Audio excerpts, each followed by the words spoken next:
खुलुमबाय बड'लेण्ड खौरांनि गासै नायगिरि नोंथांमोनखौ बरायबाय बाक्सा बरमानिफ्राय फोसावजानाय बड'लेण्ड खौरांनि रादाबखौ फरायदों आं रामेन बर'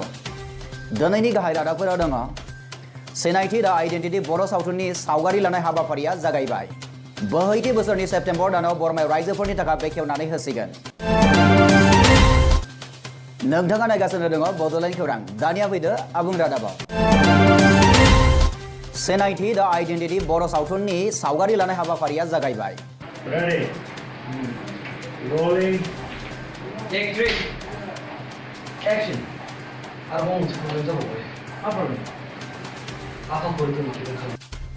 आरो बारा गोबाव दिन गैलिया बोहैथि बोसोरनि सेप्तेम्बर दानाव बरमायाव रिलिज मोनगोन सिनायथि सावथुना Hello everybody, I'm Fungbili, Sinaithi movie director. So, Sinaithi movie basically मोनसे family नि सायाव based. मोनसे फेमिलिया मोनसे गिदिर जाथायनि थाखाय गोदो 1991 आवहाय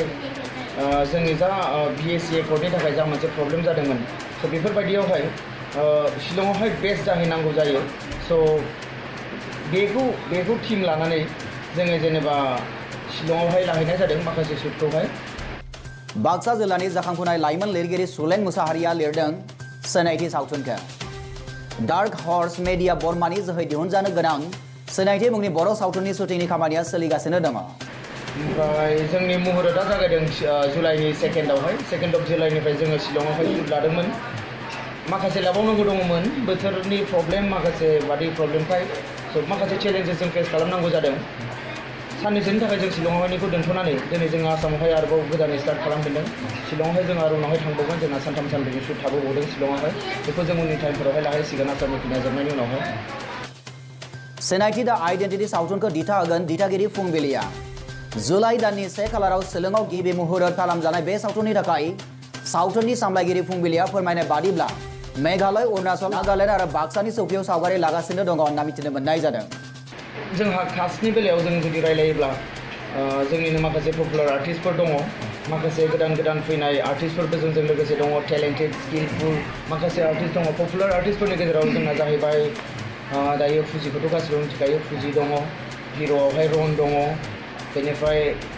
आदा थाख्लायमोन दङ आदा मेन्डेलामोन दङ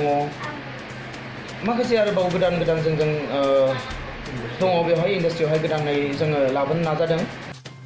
बे सावथुनाव फारियै बाहागो लादों मख'जाथाव फावखुंग्रि फुजि रन नार्जारि मेन्डेला थाख्लाय कमलेश्वर रिंकुमुनि रिंखां निक'दिन बाबुल आरो गोबां बे सावथुनाव थानाय मेथाइखौ खनदों बिराज आरो गीताश्रीमोना मेथाइखौ खनदों जोंना मोनसे मेथाइ आइटेम संखौ गीताश्रीया खनदों अलरेडि मैया खनखांबाय ओमफ्राय दायो बेखौ फाइनेल खालामनानै मिक्सिंनि थाखाय जोंहा हरनांगौ दङ सावथुन सामलायगिरि फुंबिलिया फोरमायनाय बादिब्ला बे सावथुननि गेजेरजों न'खरनि लोगोसे समाजनि बायदि जेंनाखौ दिन्थिनायनि गेजेरजों बोस्रांनो नाजानाय जादों ओमफ्राय बाखि दोंसे जोंनि जा टाइटेल ट्रेक बेखौहाय बिराजआ खनदों बाखि मोनसे रमान्टिक मेथाइ दङ बेयो दायो कम्प'ज खालामबाय थादों बेनि जोङो माबाखौहाय फाइनेल खालामथ'वाखै आरोखि जेनेबा सोर खनगोनखौ स' बेयो जोंहा स्केड्युला लास्टआवहाय जागोन नालाय स' बेखौ जों एसे टाइम लाबोनानै डिसिसन लानो सानदों बबेखानि सेप्तेम्बर थामहिनबा दुर्गा फुजानि आगोल नुजानो गोनां बे सिनायथि सावथुनखौ रायजो राजाफोरा बोजबनानै लागोन होनना बिथां सावथुन सामलायगिरिया मिजिंथिदों थ'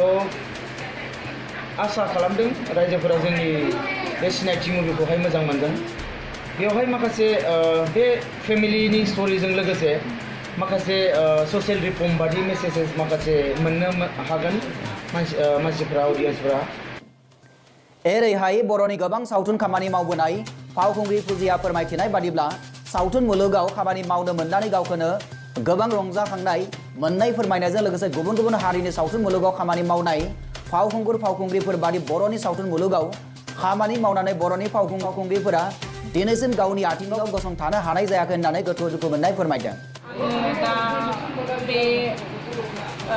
सिनायथियावनो खामानि मावगासिनो बेनि उनावहाय आं आरबि बेनि आगोलाव माबाफोर फिल्माव खामानि मावदों औ बेनि आगोलाव आङो अननायाव खामानि मावदोंमोन लास्ट इयार मोनथिगौ जानो हागौ नोंथांमोना अननाय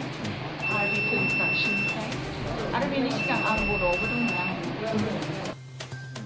बाक्सानिफ्राय बिनय कुमार बर'नि रिपर्ट बड'लेण्ड खौरां बड'लेण्ड खौरांनि गासै नायगिरि नोंथांमोनखौ फिन साबायखर जासिनानै दिनै रादाबखौ एसेबां फोजोबनाय जाबाय गोजोन्थों।